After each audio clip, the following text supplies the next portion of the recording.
now take you to a point on the English coast for the first eyewitness account of the naval action. Stanley Richardson reporting. Scale military invasion operation in history. Now back to London. Area. No low-flying fighters came over to strafe us with machine gun fire.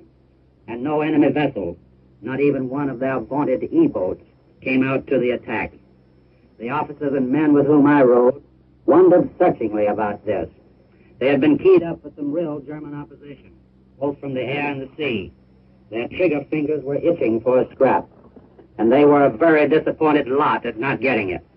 If the Germans weren't just too timid to come out, the only other ready explanation that could be advanced was that they were too busily engaged in coping with the Allied air attacks made on their shore establishments as a prelude to the actual landing of troops.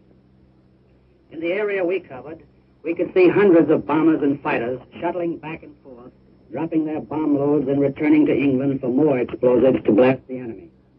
We could see the big two-engined American transport planes, also in the hundreds, returning to their bases in the United Kingdom after dropping their airborne troops in France.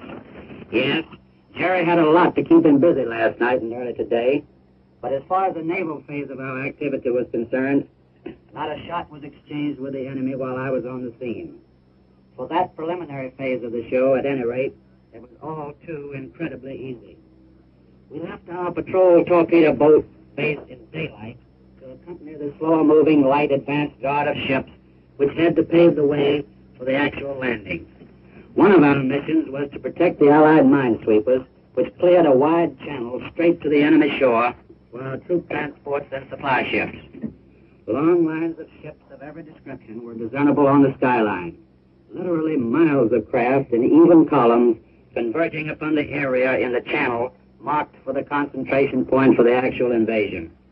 Huge transports, tank landing ships, smaller troop landing craft, tankers and supply vessels of every kind, plodded doggedly along under lowering skies and laboring over heavy seas.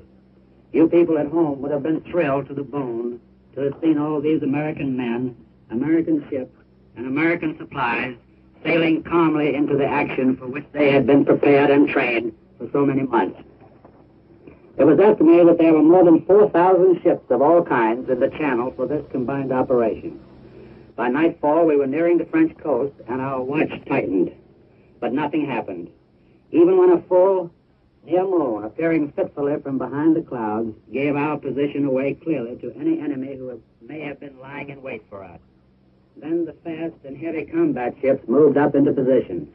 All aligned themselves in the bombardment area to loose a hail of high explosives to protect the troops moving into the beaches on their landing craft.